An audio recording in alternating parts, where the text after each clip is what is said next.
અમદાવાદથી લંડન જતી જે ફ્લાઇટ હતી તેની અંદર સવાર 242 જે મુસાફરો હતા તે તમામના મોત નીપજ્યા છે। ત્યારે અમદાવાદ અને સમગ્ર ગુજરાત માટે કાળો દિવસ કહી શકાય છે। ત્યારે અત્યારે જે પ્રમાણે અર્બન ગુજરાતની ટીમ અત્યારે અમદાવાદ સિવિલ હોસ્પિટલ ખાતે આવી છે। પોસ્ટમોર્ટમ જે રૂમ છે ત્યાં આગળથી હું તમને આજે દ્રશ્ય બતાવવાનો પ્રયત્ન કરીશ કે અત્યારે જે સ્વજનો છે તે પોતાના જે પરિજન જે હોય તેમને અત્યારે શોધખોળ માટે અત્યારે આવ્યા છે। ત્યારે ડીએનએ ની પ્રક્રિયા પણ અત્યારે હાથ ધરી દેવામાં આવી છે। ખાસ કરીને મહત્વનું છે કે અહીંયા આગળ તમામ પ્રકારની વ્યવસ્થાની એક ભાગ પણ આગળ જોડાઈ ગયો છે। પરંતુ જે પ્રમાણે કહી શકાય છે કે ખરેખરમાં અત્યારે એટલા હૃદયસ્પર્શી દ્રશ્યો અત્યારે જોવા મળી રહ્યા છે। એકદમ ભાવુક દ્રશ્યો જોવા મળી રહ્યા છે। કારણ કે પોતાના લાડકવાયા, પોતાની માં, પોતાની બેન, પોતાની દીકરી, પોતાના દીકરાને આજે શોધવા માટે અમદાવાદ સિવિલ હોસ્પિટલ ખાતે અત્યારે વલખા મારી રહ્યો છે।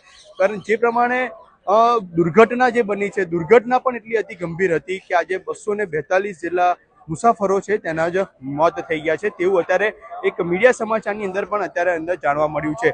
પોતાના સ્વજનોને શોધવા માટે, પોતાના માં, બેન, દીકરી, પિતા, પુત્રને શોધવા માટે આજે પોતાના પરિજનો છે તે અત્યારે આગળ વલખા મારી રહ્યા છે। કેટલાક પરિવારજનો સાથે અમે પણ વાત કરી છે અને આપણે જે દ્રશ્યો બતાવી રહ્યા છે અમદાવાદ સિવિલ ખાતેથી ખરેખરમાં ખૂબ જ ગંભીર દ્રશ્યો છે।